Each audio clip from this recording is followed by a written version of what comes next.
V-Guard presents कौन जीत रहा है, को पावर्ड बाय सेंसोडाइन एंड विमल।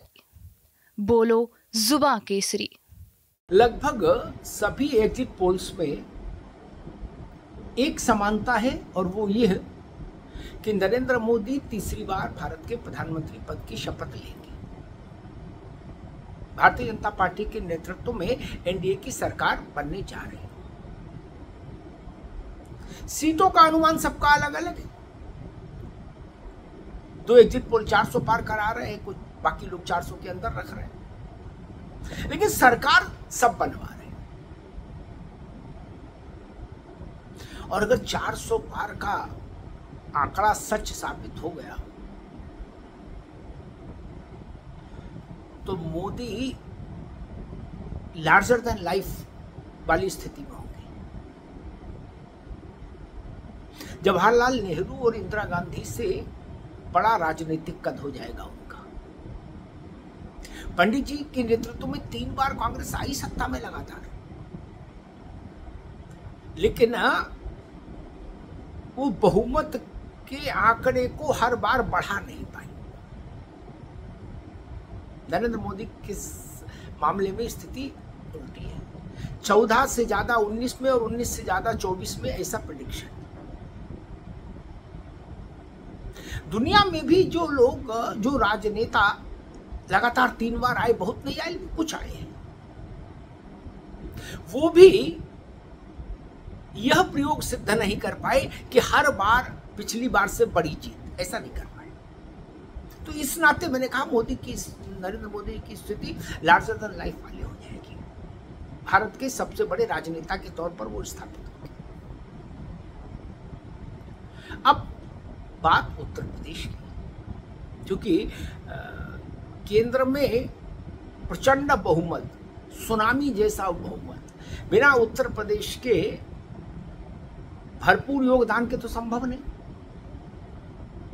उत्तर प्रदेश में भी लगभग सभी एग्जिट पोल भाजपा को 2019 की स्थिति से थोड़ा आगे रख रहे हैं। 2019 में 62 सीटें थी भारतीय जनता पार्टी की, 2 उसके सहयोगी दल यानी अपना दल की थी, तो इस तरह 64 थी एनडीए की, और उसमें बाइफर्केशन करिए तो 62 भाजपा की। लेकिन जो सवाल सियासी गलियारों में तैर रहा है, विपक्ष के भी और भाजपा के भी सियासी गलियारों, वो सवाल ये है कि क्या भारतीय जनता पार्टी 2014 का रिकॉर्ड तो नहीं तोड़ देगी उत्तर प्रदेश में? जी हाँ, ये सवाल कौन रहा है, क्योंकि जिस ढंग के संकेत हैं वो इस ओर इशारा कर रहे हैं कि यूपी में बम बम, योगी ने दिखाया दम, यूपी में बम बम। और अगर 2014 का रिकॉर्ड भारतीय जनता पार्टी ने उत्तर प्रदेश में तोड़ दिया तो यकीन मानिए योगी आदित्यनाथ की स्थिति भारतीय जनता पार्टी के भीतर और उसके बाहर दोनों परिदृश्यों में अद्भुत ऊंचाई हासिल करेगी, अद्भुत ऊंचाई। अगर 14 के रिकॉर्ड से 1 सीट भी ज्यादा इस बार आ गई तो 19 का रिकॉर्ड भाजपा तोड़ रही है। इस बात पर तो लगभग सभी एग्जिट पोल सहमत है। लेकिन निगाह इस बात पर है कि क्या 14 का रिकॉर्ड टूटेगा। हालांकि प्रधानमंत्री ने अपने एक चुनावी भाषण में कहा था कि हम योगी जी के नेतृत्व में 14 और 19 दोनों चुनावों का रिकॉर्ड इस बार 24 में तोड़ देंगे। ये प्रधानमंत्री जी की इच्छा थी, उनका अनुमान था, उनका आकलन था, नहीं कह सकता। लेकिन अब जब नतीजों में सिर्फ कुछ घंटों का समय बचा है, अगले कैलेंडर में तारीख बदलेगी और नतीजे आना शुरू हो जाएंगे। आज 3 तारीख है, 4 तारीख को जनादेश आना है। अगर 14 का रिकॉर्ड 2014 का रिकॉर्ड टूटा तो योगी आदित्यनाथ को लेकर जो तमाम लोग, अरविंद केजरीवाल से लेके और बाकी लोग और कुछ लोग सभी विपक्ष के हों ऐसा नहीं, कुछ दूसरे पक्ष के लोग भी जिनका अपना अपना स्वार्थ है राजनीतिक या अन्य किस्म का, वो सब लोग एक सुगबुगाहट छोड़ते रहते हैं बीच में। केजरीवाल ने उस सुगबुगाहट को थोड़ा लाउड कर दिया था कि चुनाव के बाद योगी आदित्यनाथ हटा दिए जाएंगे। अब अगर 14 का रिकॉर्ड टूट जाएगा तो वो लोग शोक को भवन में चले जाएंगे और वहां शोकांतिका लिखेंगे। दे जान लीजिए,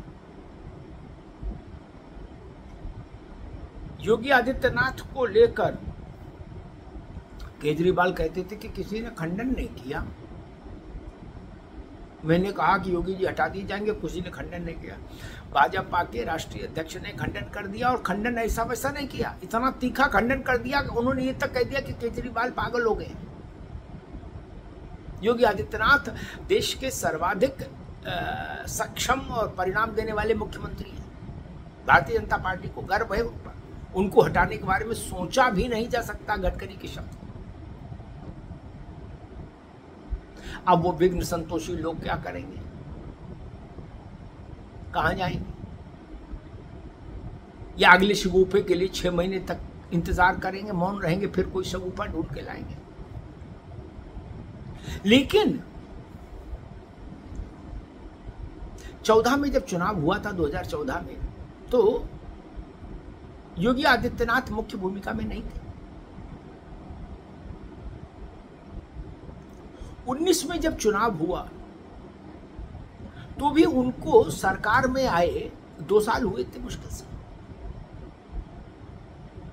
24 का चुनाव ऐसा है जिसमें योगी आदित्यनाथ को मुख्यमंत्री रहते हुए 6 साल हो गए और वो केंद्रीय भूमिका में। मैं प्रधानमंत्री जी के शब्दों का उल्लेख करूं तो उन्होंने कहा था कि हम योगी जी के नेतृत्व में उत्तर प्रदेश में लड़ाई लड़ रहे हैं, चुनाव लड़ रहे हैं। तो अब उस स्तर की केंद्रीय भूमिका में पहली बार हैं योगी आदित्यनाथ। और अगर अपनी केंद्रीय भूमिका में वो भारतीय जनता पार्टी को 2014 से उच्चतर परिणाम दिला देते हैं, 2014 के की संख्या से 1 सीट ही अधिक सही बढ़वा देते हैं, पार्टी की को विजय दिला देते हैं, तो स्वाभाविक तौर पर उसका बड़ा श्रेय उन्हीं को मिलेगा, योगी आदित्यनाथ को। और उसके चलते उनकी स्थिति न केवल भारतीय जनता पार्टी के सभी मुख्यमंत्रियों में श्रेष्ठतर हो जाएगी, ऐसा मुझे लगता है, बल्कि भारतीय जनता पार्टी के नेताओं, केंद्रीय नेतृत्व जिसको हम लोग बोलते हैं सेंट्रल लीडरशिप या टॉप लीडरशिप, उसमें योगी की उपस्थिति हो जाएगी। वो ताकतवर और ताकतवर होंगे और देश में गैर भाजपा दलों के बीच भी योगी की स्थिति मजबूत हो जाएगी। वो एक अभी जिस स्थिति के में है उससे वो एलिवेट हो जाएगी, उससे वो थोड़ा ऊंचे आसन पर चले जाएंगे, जिसको हम लोग बोलते हैं कि कद बढ़ना राजनीति में, तो कद और ज्यादा बढ़ जाएगा। तो इसलिए अब सब नजरें हैं इस बात पर कि अब विषय ये बचा नहीं कि सरकार बनेगी कि नहीं बनेगी, मोदी जी तीसरी बार प्रधानमंत्री बन रहे हैं कि नहीं बन रहे हैं, ये विषय लगभग समाप्त हो गए। देश में किसी से पूछिए, वो कह रहा सरकार तो बन ही रही है, मोदी जी फिर प्रधानमंत्री बन रहे हैं।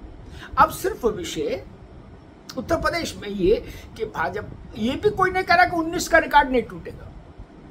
19 का सब कह रहे हैं, 19 का तो रिकॉर्ड भाजपा तोड़ ही देगी 24 में। लेकिन एक ही प्रश्न, क्या 14 का रिकॉर्ड भी टूटने जा रहा है? यही बड़ा प्रश्न है और इसी पर सबकी निगाहें टिकी हुई है। धन्यवाद। वी-गार्ड प्रेजेंट्स कौन जीत रहा है, को powered by Sensodyne and Vimal.